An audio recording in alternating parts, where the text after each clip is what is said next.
Hello friends, तो हमने पढ़ लिया था मिड ब्रेन सिंड्रोम। अब हम पढ़ते हैं हेमीप्लेजिया के बारे में। अब हेमीप्लेजिया दो टाइप का होता है। पहले तो मैं आपको हेमीप्लेजिया समझा दूं। हेमी मीन्स होता है हाफ, प्लेजिया मीन्स होता है पैरालिसिस, मतलब half side of the body की पैरालिसिस हो जाए, या राइट हाफ की पैरालिसिस हो जाए, या left half of the body की पैरालिसिस हो जाए, तो उसे हम नाम देते हैं हेमीप्लेजिया। अच्छा, फिर हेमीप्लेजिया के टाइप्स हैं। एक क्रॉस्ड है, दूसरा है अनक्रॉस्ड। अब इनमें क्या डिफरेंस है? अब यहाँ पर देखिए, मैंने एक डायग्राम बनाया हुआ है। ये right side of the face है एंड ये right side of the body है। ये left side of the face and left side of the body. Sorry, मेरी ड्राइंग थोड़ी वीक है तो उसके लिए सॉरी।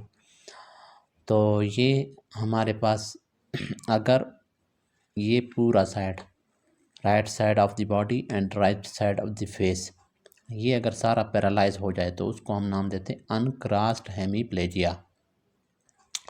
लेकिन अगर हमारे पास ऐसे हो जाए कि right side of the body सारा पैरालाइज हो जाए लेकिन right side of the face क्या है, स्पेयर हो गया। Right side of the face ठीक है, फेस कौन सा, फेस अपोजिट साइड का पैरालाइज हो जाए, मतलब बॉडी एक साइड का पैरालाइज हो गया, फॉर एग्जांपल राइट साइड का, और जो फेस है अपोजिट साइड का, लेफ्ट साइड का पैरालाइज हो गया, तो इसको फिर हम नाम देते हैं क्या, क्रॉस्ड हेमीप्लेजिया। तो ये आपको समझ आ गई होगी, मतलब right side of the face and right side of the body अगर ये पैरालाइज हो जाए, मतलब पूरा राइट साइड हो गया, तो उसको कहते हैं अनक्रॉस्ड हेमीप्लेजिया। लेकिन अगर right side of the face paralyse है, sorry, right side of the body paralyse है और लेफ़्ट साइड का फेस पैरालाइज है, मतलब अपोजिट साइड का फेस और दूसरे साइड का हमारे पास बॉडी पैरालाइज है, तो उसको फिर हम नाम देते हैं क्या, क्रॉस्ड हेमीप्लेजिया। तो इनके काजेज़ क्या होते हैं, ये किस तरह से, कहाँ पे लेजन होगा तो क्रॉस्ड हेमीप्लेजिया होगा और कहाँ पर होगा तो अनक्रॉस्ड हेमीप्लेजिया होगा, उसको समझने के लिए हम लोग पहले पढ़ते हैं क्या, फेशियल पैरालिसिस के बारे में। ये अच्छा नहीं है, उसको फेशियल पैरालिसिस को आप छोड़ दें। पहले मैं आपको ये बता देता हूँ। ये हमारे पास सेरिब्रल कॉर्टेक्स मैंने बनाए हुए हैं। ये लेफ़्ट साइड का है, ये राइट साइड का है। अब ये सेरिब्रल कॉर्टेक्स से हमारे पास आगे मैंने बनाया हुआ है इंटरनल कैप्सूल। ये इंटरनल कैप्सूल है, उसका पोस्टीरियर लिम्ब है। तो ये जो ट्रैक्स हैं, इनको हम नाम देते हैं कार्टिकोस्पाइनल ट्रैक्स। क्या है, कार्टिको, कॉर्टेक्स से आ रहे हैं, स्पाइनल कॉर्ड तक जा रहे हैं, तो कार्टिकोस्पाइनल ट्रैक्स हैं। अच्छा, ये वहाँ से सेरिब्रल कॉर्टेक्स से स्टार्ट होते हैं, फिर नीचे आते हैं। नीचे हमारे पास पोस्टीरियर लिम्ब, जो लिम्ब होती है इंटरनल कैप्सूल की, उससे पास होते हैं। उससे पास होकर नीचे की तरफ आते हैं। नीचे मैंने ये मिड ब्रेन बनाया हुआ है, उससे पास होते हैं। फिर पोन्स में एंटर होते हैं, पोन्स से पास होकर मेडुला में, मेडुला के लोअर पार्ट में ये क्रॉस कर जाते हैं अपोजिट साइड को, मतलब राइट साइड के जो फाइबर्स हैं वो left side of the body के पास चले जाते हैं और left side of the fibre जो हैं लेफ़्ट साइड के, वो right side of the body के पास चले जाते हैं। तो मतलब राइट साइड के जो कार्टिकोस्पाइनल ट्रैक्स हैं वो क्या करते हैं, left side of the body के मसल्स को कंट्रोल करते हैं, और लेफ़्ट साइड के जो कार्टिकोस्पाइनल ट्रैक हैं वो क्या करेंगे, right side of the body के मसल्स को कंट्रोल करते हैं। तो अगर हमारे पास लीजन हो जाए इस क्रॉस से पहले, ये जो क्रॉस हो गए, इस क्रॉस से पहले अगर लीजन हो, फॉर एग्जांपल मिड ब्रेन में या इंटरनल कैप्सूल में, तो उस वक्त क्या होगा, हमारे पास opposite side of the body के मसल वीक हो जाएंगे। तो यहाँ पर फॉर एग्जांपल अगर डैमेज पहुँच गया तो ये फाइबर्स जो है left side of the body के मसल्स को कंट्रोल कर रहे थे, तो ये फाइबर्स डैमेज होंगे तो left side of the body की पैरालिसिस हो जाएगी। हम लोग कहेंगे क्या है, लेफ़्ट हेमीप्लेजिया हो गया, या फिर हम कहेंगे कंट्रालैटरल हेमीप्लेजिया। कंट्रालैटरल मीन्स अपोजिट साइड की हेमीप्लेजिया। तो अपोजिट साइड की हेमीप्लेजिया कब होगी, जब हमारे पास क्रॉस फाइबर्स, मेडुला के अंदर जब फाइबर्स क्रॉस हो रहे हैं, उससे पहले पहले अगर कहीं पे लीजन हो कार्टिकोस्पाइनल ट्रैक्स में, तो कंट्रालैटरल हेमीप्लेजिया हो जाएगा। ये बात उम्मीद है आपको समझ आ गई होगी। अब हमारे पास क्या है, क्रॉस्ड और अनक्रॉस्ड हेमीप्लेजिया। उसको समझने के लिए मैं पहले आपको फेशियल पैरालिसिस पढ़ाता हूँ। अब फेशियल पैरालिसिस में नाम से जाहिर है कि इसमें फेशियल नर्व जो है उसमें लीजन होता है। अब यहाँ पर फिर से मैंने बनाया हुआ है। अच्छा, इस फेशियल पैरालिसिस से आपको क्या है, सुप्रा न्यूक्लियर पैरालिसिस और infra nuclear paralysis of facial nerve भी समझ आ जाएगी, और फिर आपको क्रॉस्ड एंड अनक्रॉस्ड हेमिप्लेजिया भी इसी से फिर आपको समझ आएगी, क्योंकि अगर ये नहीं पढ़ेंगे तो क्रॉस्ड एंड अनक्रॉस्ड हेमिप्लेजिया समझ नहीं आएगी, क्योंकि फेस को फेशियल नर्व कंट्रोल कर रहा है और बाकी बॉडी को कॉर्टिकोस्पाइनल ट्रैक कंट्रोल कर रहे हैं। इस वजह से तो हमने बॉडी के बारे में पढ़ लिया, तो फेस के बारे में भी पढ़ेंगे, तो फिर दोनों को हम लोग रिलेट करेंगे, तो फिर हमें समझ आएगी कि क्रॉस्ड हेमिप्लेजिया कब होगा, अनक्रॉस्ड कब होगा। तो ये right side of the cerebral cortex है, ये left side of the cerebral cortex है। अब यहाँ से फाइबर्स जा रहे हैं right side of the cerebral cortex से, यहाँ पर राइट साइड का फेशियल न्यूक्लियस है, मोटर न्यूक्लियस, फेशियल का सेंसरी न्यूक्लियस नहीं बल्कि मोटर न्यूक्लियस। तो राइट साइड पे भी फेशियल न्यूक्लियस होगा, लेफ्ट साइड पे भी फेशियल न्यूक्लियस होगा। अब जो अपर मोटर न्यूरॉन होते हैं वो आ रहे होते हैं सेरेब्रल कॉर्टेक्स से, सेरेब्रल कॉर्टेक्स से आते हैं किसके पास, फेशियल न्यूक्लियस के पास। अब ये फेशियल न्यूक्लियस होता कहाँ पे, पोंस के, ये देखेंगे ये हमारे पास यहाँ पे आके पोंस एंड हो रहा है, ये पोंस के लोअर पोर्शन में फेशियल न्यूक्लियस प्रेजेंट होते हैं। तो ये फेशियल न्यूक्लियस का एक अपर हाफ होता है, ये देखिए ये मैंने अपर हाफ बनाया हुआ है, और एक लोअर हाफ होता है। अब यहाँ पर ये बात याद रखें कि ये अगर हमारे पास राइट साइड के सेरिब्रल कॉर्टेक्स से फाइबर्स आ रहे हैं राइट साइड के अपर half of the facial nucleus के पास, सेम उसी वक्त अपर हाफ ऑफ फेशियल न्यूक्लियस जो है उसके पास फाइबर्स आ रहे हैं अपोजिट साइड के सेरिब्रल कॉर्टेक्स के थ्रू। अब यहाँ से फिर फाइबर्स जा रहे होते हैं, जो लोअर मोटर न्यूरॉन्स हैं वो जाके प्रोवाइड करते हैं किसको, अपर हाफ ऑफ द फेस। ये फेस है, फेस को हमने पहले दो हाफ में डिवाइड किया है, right face and left face. फिर मज़ीद उसको हमने, ये अपर पार्ट ऑफ फेसेस हैं और ये लोअर पार्ट ऑफ फेसेस हैं। तो ये जो हमारे पास upper half of the face है उसके लिए फाइबर्स आ रहे होते हैं दोनों सेरेब्रल कॉर्टेक्स से। देखें यहाँ सेम साइड के सेरेब्रल कॉर्टेक्स से भी फाइबर्स आ गए और अपोजिट साइड के भी सेरेब्रल कॉर्टेक्स से फाइबर्स आ गए फेशियल न्यूक्लियस के पास, वहाँ से फिर lower motor neuron upper half of the face को इनर्वेट कर रहा है।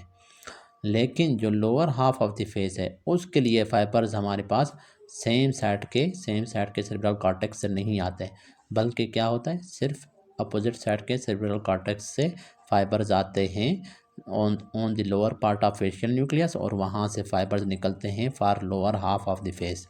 तो आप समझ आई। सेम इसी तरह अपोजिट साइड का देख लें। अब ये जो अपर हाफ ऑफ फेस है इसके पास फाइबर्स सेम सेरेब्रल कॉर्टेक्स से भी आ रहे हैं और अपोजिट सेरेब्रल कॉर्टेक्स से भी आ रहे हैं।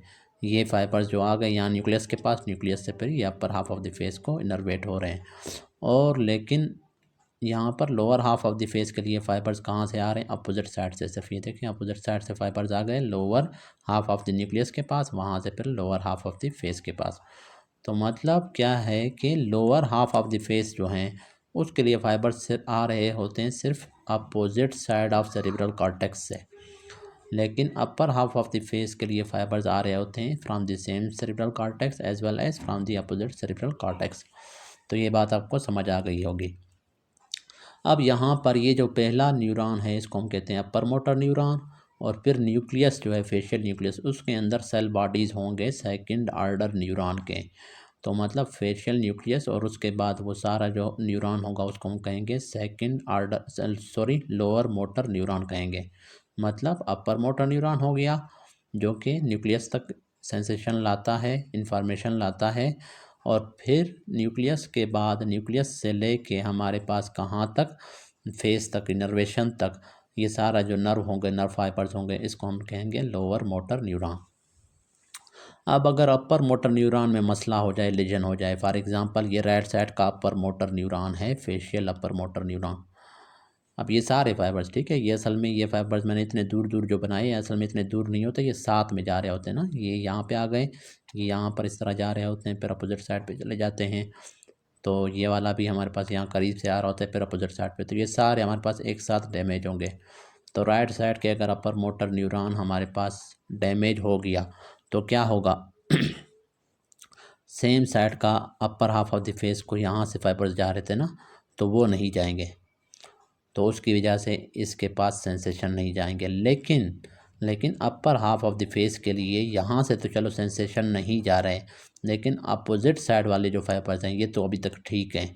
ये जब करेक्ट हैं तो ये हमारे पास इंफॉर्मेशन या sensation upper half of the face के पास भेज सकेंगे। तो मतलब अपर हाफ ऑफ द फेस में पैरालिसिस नहीं होगी। लेकिन अब आगे देखें जो lower half of the face है उसमें भी मसला नहीं होगा, क्योंकि अपोजिट साइड से उसके लिए तो फाइबर्स आते ही अपोजिट साइड से हैं, तो वो भी ठीक है। लेकिन यहाँ पर जो डैमेज है, अब ये फाइबर्स मतलब इस फेस को, ये face half of the face क्या हो गया, right half of the face spare हो गया। अब left half of the face की तरफ देखते हैं। ये जो फाइबर्स थे, ये एक फाइबर्स हमारे पास lower half of the face को इनर्वेट कर रहे थे और दूसरे जो है upper half of the face को। अब जो upper half of the face वाले फाइबर्स यहाँ से अगर ये डैमेज हो गए हैं, लेकिन इस साइड वाले सही हैं, इस वजह से अपर हाफ ऑफ द फेस में मसला नहीं होगा, क्योंकि ये अपर हाफ ऑफ द फेस को फाइबर्स यहाँ से भी आ रहे थे, वहाँ से भी। वो वाले तो डैमेज हो गए, लेकिन ये वाले ठीक हैं, तो इस वजह से अपर हाफ ऑफ द फेस ठीक होगा। लेकिन ये जो लोअर न्यूक्लियस में जो फाइबर्स आ रहे थे, जो कि लोअर फेस को सप्लाई कर रहे थे, वो फाइबर्स कहाँ से आ रहे थे, सिर्फ अपोजिट साइड के सेरेब्रल कॉर्टेक्स से। तो वो फाइबर्स जब कट हो गए तो वहाँ से सेंसेशन नहीं आएंगे। जब वहाँ से सेंसेशन लोअर न्यूक्लियस के पास नहीं आएंगे तो लोअर न्यूक्लियस से lower half of the face के पास सेंसेशन नहीं आएंगे। तो अपोजिट साइड का मतलब राइट साइड का upper motor neuron of facial nerve अगर डैमेज होगा तो अपोजिट साइड का लोअर हाफ हमारे पास क्या हो जाएगा, पैरालाइज हो जाएगा। तो कंट्रालैटरल लोअर हाफ फेशियल पैरालिसिस होगी किसमें, अपर मोटर न्यूरॉन लीजन में, या इस अपर मोटर न्यूरॉन लीजन को हम सुप्रा न्यूक्लियर लीजन भी कहते हैं। सुप्रा मीन्स एबव न्यूक्लियस, मतलब ये जो न्यूक्लियस है इससे एबव अगर फाइबर्स डैमेज होंगे तो कंट्रालैटरल अपोजिट साइड का फेस पैरालाइज होगा, लेकिन वो भी कौन सा, उसका भी लोअर हाफ। ठीक है, lower half facial paralysis. Same इसी तरह अगर आप, अच्छा चलें, ये तो आपको समझ आ गई होगी। अब ये बात करते हैं हम लोग सॉरी, अगर प्रॉब्लम होगी न्यूक्लियस के अंदर या ये जो नीचे न्यूरॉन्स आ रहे हैं इनको हम लोअर मोटर न्यूरॉन्स कहते हैं, तो इनमें अगर प्रॉब्लम होगी न्यूक्लियस में या न्यूक्लियस से नीचे वाले फाइबर्स में, तो उसको हम लोग नाम देंगे लोअर मोटर न्यूरॉन लीजन।